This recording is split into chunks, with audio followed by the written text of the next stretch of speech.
awesome event that you want to be a part of and win because you were watching as a kid. No, it's going to be fun. Noon Eastern time tomorrow over on NBC, the 44th running of the Daytona 500. TNT Pit Pass questions. This one from Williamsburg, Virginia. You think the crew members are comfortable with the new safety helmets they're now required to wear? Well, I talked to Matt McSwain, the rear tire changer for the Ryan Newman 12 car, and I asked him that question, is it going to slow you down? He said, I think that it speeds us up because it takes away the peripheral vision. So we used to worry about beating the front tire changers. We're always kind of looking at the front tire changer out of the corner of our eye. We can't see him now. So all we concentrate on is taking those lug nuts off and tightening them. He said it actually, if anything, helped our pit stops. Pit road is a tough place to be during a race. Watch this. Timmy Sauter, the 19 car, starts to make a pit stop, but he was a bullfighter in another life. He was. And that jack was a red flag, right? Yeah. And therefore, the 19 car, who we called as the leader when we went to the commercial break, is not the leader anymore because he never made his pit stop. He missed the spot. He had to go back around and stop again. Michael Waltrip is your new leader. Great pit stop by Michael. All right, here we go. Pace car is off. Green flag is almost in the air. Get ready. Green flag. Green, green, green, green.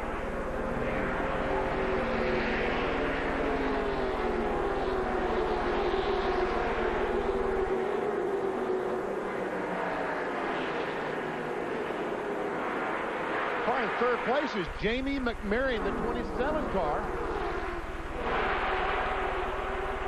And we'll have to check and see if old Jamie changed 2 tires or his crew was able to change 4 that quickly.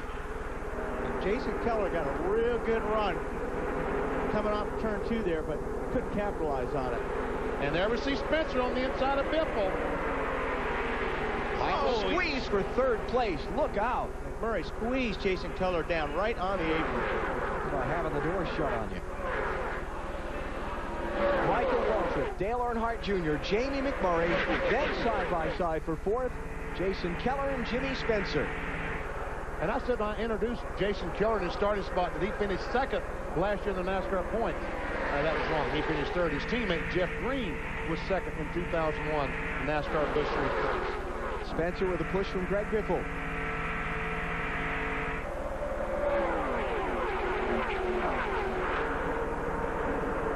Meanwhile, Keller's getting that push from Mike McLaughlin.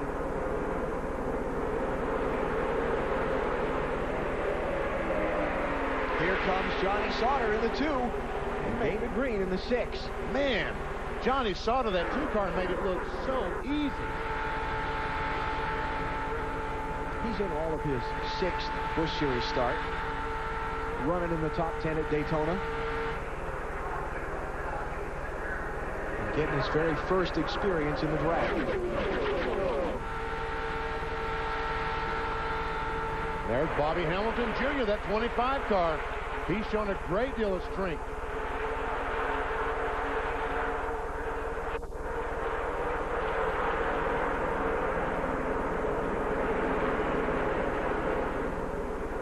Here comes Spencer, a little bob, a little weave.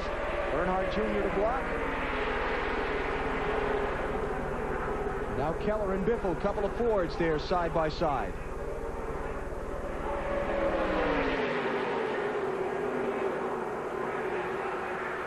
And old Jamie about to lose another spot.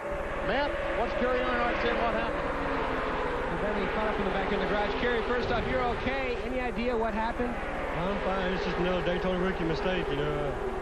I picked up a real bad push up off the corner and off the 2 real bad, and I was kind of easing the car through that corner, you know, backing off the gas a little bit and just trying to make it through because it was pushing that bad, and it just, I mean, I was coming off real good, and it just jumped out and hit the wall, and there we went.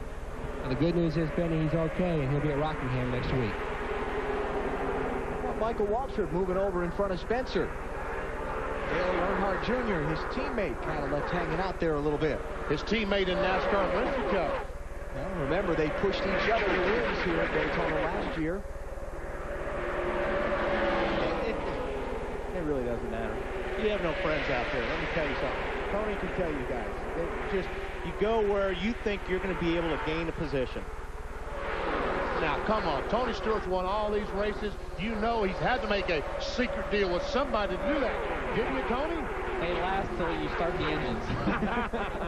So that's about as far as they go. Everybody's memory shuts off as soon as we hit the ignition switch. So, you know, as much as you try to plan everything, it really doesn't matter, because once you get out there, you can't control the other 41 cars. If you try to plan a strategy with one guy, there's 41 other cars that are out there that are going to mess it up somewhere along the line. So the best laid plans always get messed up as soon as you start the engines. Tony, are you thinking about moves, or are you just reacting to moves when they open up on the racetrack? Well, you're pretty much just reacting. I mean, if you get a really big run, you know you have to go, because if you don't go. I was talking to Bobby Labonte, my teammate, the other day, and in the 125s, I got hung out on the outside, and he stayed down with Michael Waltrip, and it's like he said, we weren't very good on top anyway, and you know, I felt like he should have went with me, but we talked about it, and after he explained it to me, I thought, well, you know what, instead of both of us going back, I made the mistake and went out early, and he stayed in line, so it kept him up in line, and instead of both of us going to the back, I just went to the back. So it makes a lot of sense that you have to do what's right for your car, and you know, if you get the right run, you have to go, but you can't just try to plan to stay with one guy, because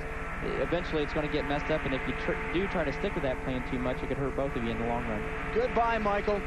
What happened? Michael Waltrip must have lost a cylinder or something in his car. He's lost 15, 20 spots in the last lap, and he's still losing spots. Jimmy Spencer, your new leader, as Mikey fades back on the outside. Dave Burns, what's going on?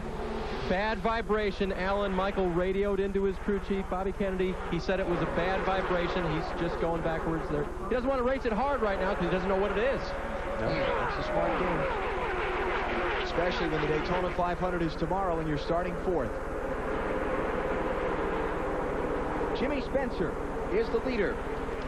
Jason Keller is second. Dale Earnhardt Jr. is fighting for third. And we're in the early going at Daytona. You're watching NASCAR on TNT.